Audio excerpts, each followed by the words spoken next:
Channing, where are you? Because you're not at home. Yeah, I'm in Central Oregon, so I wanted to take my kids sledding and see the snow. So I'm in a rental house on a river behind me. So we've been here a week. It's been nice. The pandemic is tough. When you have a home in Portland, then you have your vacation home in Portland, and then you go and take another trip and rent a home in Portland. Are you gonna be all right, man? Well, it's technically not Portland. It's like Bend, so it's about 4 hours away. But there's no snow in Portland. So out here, it's been sunny every day. We took them to go sledding. They've been making snowman, so it's nice, man. You gotta mix it up a little bit, dog. Channing's he's just really trying to emphasize why they call it God's country. But I think with that said, we got a special guest. He's a man that needs no introduction. And he wanted to join us. Yes, he does. Cheers. Finally, LeBron James. Cheers. Welcome back to Road Trippin'. LeBron Alfred James. You called him what? That's his middle name, Alfred. Oh, here you go. Oh, here we go Alfred. with that. Well, it's good to see you. It's good to be seen. I mean, I haven't seen you like in the flesh since March. Yeah, it's been a while. It's been a while. It's been a while. What's been going on in your world? Anything happen?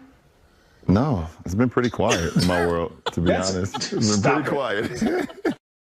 It's been a quiet few weeks, man. So I saw your ugly face in the bubble. Unfortunately, I saw you. Yeah. Unfortunately, you saw that. You were riding your bike around the square footage that we had. It was tough for me because I was only there for 40 days. How long were you guys there? 96 days, 95 nights. I would never forget it. Oh, he's got it down. You have it down to the hours and minutes? 96 days, 95 nights. I would never forget it, man. What was the experience? Okay, so now you guys had the best experience because you left with a championship. But what, like, overall, like, to see it pulled off, to see all the things that went on to get it done, and then to see some of the positive change and the positive messages that were going on in the bubble, how was the entire experience? So what side you want first? We got hours. Okay, so we go with the good first. Let's go with the good. Okay, so Adam Silver in the NBA, Michelle Roberts and that crew, they did a hell of a job of putting that thing together. And I mean, obviously we saw what was going on early on with baseball. We see now what's going on with football, no matter the pros or college, with with COVID and the pandemic. So for them to put that together and for it to be able to last the way it lasts, kudos to both sides. From a social injustice standpoint, us as the players to be able to use the NBA platform and us be able to go out there and speak about systemic racism, police brutality, voter suppression, everything that was going on, gave us an opportunity. I mean, obviously, we know you played for the franchise and we competed against them. Yeah. With the Warriors, they say strength is numbers. Yeah. Strength in numbers. We actually saw that in the bubble. The Milwaukee Bucks, they sat out a game. They boycotted a game because of something that happened in their backyard, what we all aware of, and we all stood in solidarity with Milwaukee Bucks. And if we had decided to leave at that very moment, our numbers and being as strong as we could have been would have been depleted. So as far as us being able to stick through that and be able to create some change while we were in there and speak about things that was going on in the communities and talk about things that was just affecting not only our personal lives, but our own communities and things of that nature, unbelievable. Basketball, unbelievable. I loved every part of the basketball. Besides not having fans, Laker Nation, I and the rest of the group, guys, we miss you guys so damn much. It's like, it was eerie. It's eerie. The first time, no kidding. The first time I got to watch a game, I think it was conference finals. And so I'm sitting there watching the guys run out, and they're like, ladies and gentlemen, the Los Angeles Lakers. And the guys were just joking. They were like, hey, running out. And it was like, no applause. Like, nothing. None. But you would never guess if you were watching it from home. You would never And that's what my mom and my wife was saying the whole time. She was like, for us, at home, it was a great experience. Yeah. And that's another kudos to the league. They did an unbelievable job of being able to showcase it to their fans. Yeah. But for the players, when you ran out there, nothing. And all you heard was sneakers and basketball, it was like the first AAU tournament you ever played growing up. But even then, the AAU tournaments were at least like, your mom and them was there. Come on, baby. Yeah, exactly. Yeah. At least you got that. It was literally nothing. Yeah. It was straight dead silence.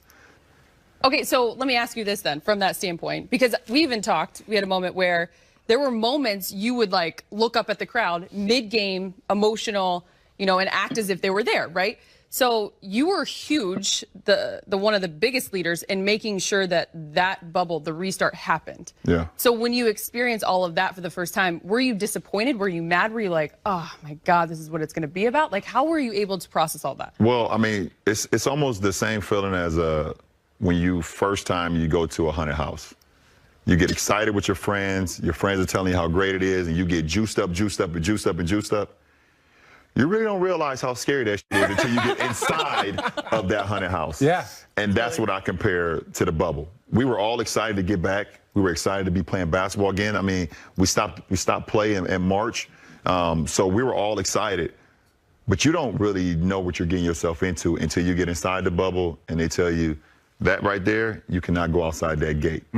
You cannot go outside that line. If you go outside that line, the gun line boss from life, if you go outside that gun line, you will be in 14-day quarantine. And that is the last thing that you want to be. You're already inside of a bubble. You're inside of a line. You can't go outside of the gates. You can't do anything beside here. And if they tell you got to be inside your room for 14 days, that's a killer. So Shannon, could you handle? Because I did Shannon, could you handle? I did a week when I got in, and that was hard. And I'll talk to you. That was dark. That was dark. Like, could you handle a two week quarantine, Channing, or a week quarantine? No way. I would say, you know what? This ain't it. This ain't it. Just get me out. I got it. This ain't it. Hang on though. Because you all play on a team where you did win a title, Channing, so you know how hard that is, how awesome it is to be a champion. Would you have done it for that? Yeah, but you didn't know. Allie. I mean, no, we didn't know. But here's the thing, Allie. I was always going out. I was always like walking around, meeting somebing, doing something. I was never in my room. Channing, this guy walks around every city we go to. Is the worst. He goes. He just walks around towns like he's not 7 foot. Why I like Golden State is because there are so many homeless people I could just talk to when you guys got tired of me. I just walk up and strike a conversation.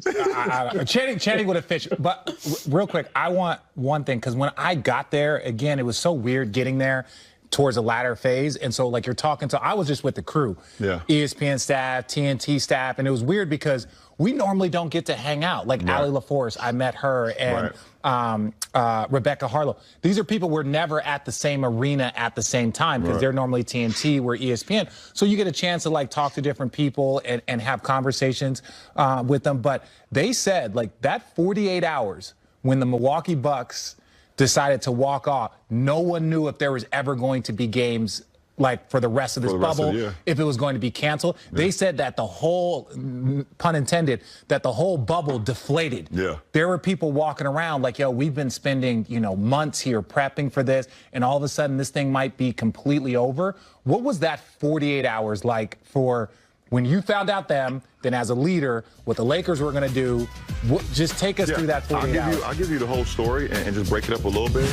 Up next on Road Trippin'. I was ready to walk away. I had called. And kind of understand how we can work as a team and everybody else too. Like, to me, just obviously those two guys are unique and kind of the head of the team, but then the rest of the group, we all have to work as a unit as well, and everything has to, be on the same page. So it's going to be fun. I can't wait to start working with the team and understand everybody's tendencies and what they like to, work at and operate on the floor. Obviously, I know the tendencies from playing against, but at the same time, putting that into their comments and seeing one-on-one what they like to do and seeing it firsthand, it's, I think it's going to be pretty awesome. It's a great challenge for me.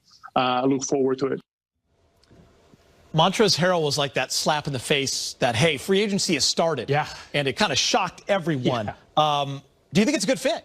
Are you excited? I do. And I know we talked about people the Lakers could have gone after before free agency. I was thinking more of a shooter, like a Joe Harris, or maybe like a slasher defender, like a Jeremy Grant. Those guys got paid a lot of money out of the Lakers budget of about $9.3 million next season.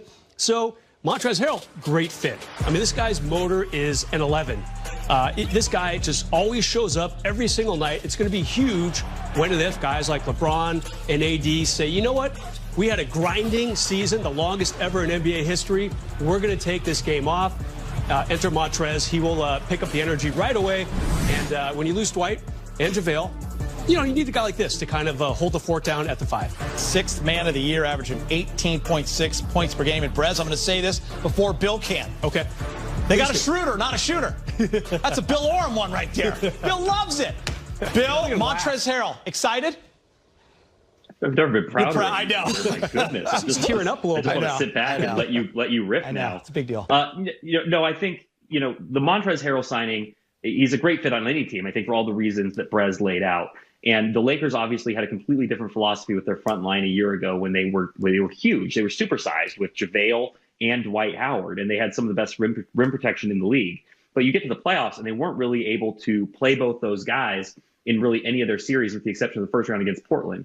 And so I think that one thing the Lakers learned is those guys made them great in the regular season, but to win championships, maybe your front line can be a little more malleable. And Montrezl Harrell, to me, becomes all the more valuable because you have Marc Gasol. Because Montrezl Harrell, we saw with the Clippers, really struggled in that matchup in the second round when he had to try to handle Nikola Jokic. Like, that just was not a good matchup for him in really any way.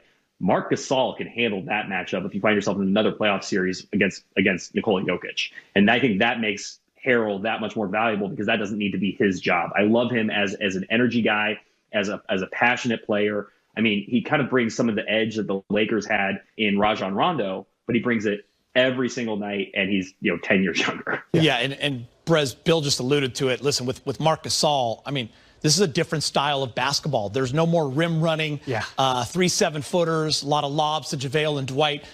He will space the floor. He can shoot threes at a high clip. He's a great passer. As Bill said, he knows how to defend, but in a different way. This is a great pickup for a little bit more than the veterans minimum, too. I mean, another great move by the Laker front office. And, how many threes did JaVale and Dwight combine to make in their career? 4, 5? I don't know what it is. It's not a lot.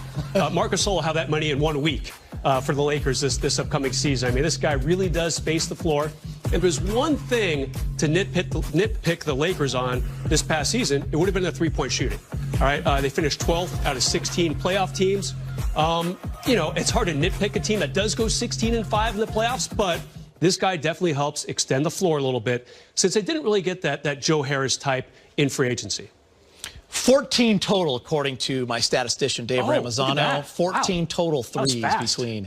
Give Marc Gasol 2 weeks, and he'll give that with the Lakers. Well done, Dave. Jared Dudley, by the way, had some free agency news of his own. He took to Twitter to make the announcement, saying simply, "I'm back," in his Jordan voice. LeBron replied to it saying, "Yes, sir." The Lakers have since made it official. Duds is back. And Bill, for those that don't understand locker room guys or chemistry guys and what they do for a team, explain to them, Bill. Please. I don't care about any of that. I just want to talk about how great he is for the media. Yeah. I mean, what a gift. So happy. A gift from God Jared Dudley is. I mean, my goodness. Has there been a more media-friendly player in NBA history? I mean, like, he will sit down and talk to you for 40, 50 minutes, however much time he has.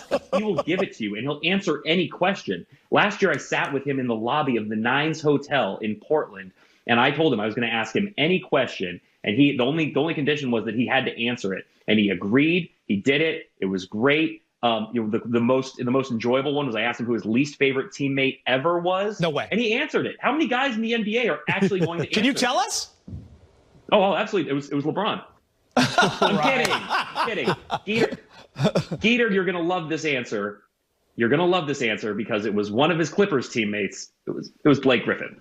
Oh, I remember that. Yes, I remember hearing that. Wow. Yeah, that was you, Bill. Good job, man. Good stuff, Bill. That's right. I do remember that. Bill, good job, Bill. News.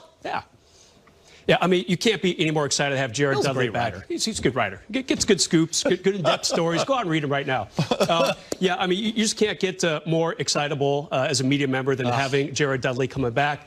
He's what they call in the old days a notebook filler, if you're a writer. You're searching for something to just kind of fill the space. He's the guy to do it. You can talk to him about anything, and a good voice in the locker room. He'd have been great for your little extra section you used to have at the LA Times. Yeah, like the sidebar. Yeah, news and notes. If there's nothing going on in a midseason game in Charlotte, you go talk to Jared Dudley before that game. You'll have something. I'm just glad he's not taking our job this year. He's playing another year. Coming up next, we have more with LeBron James on the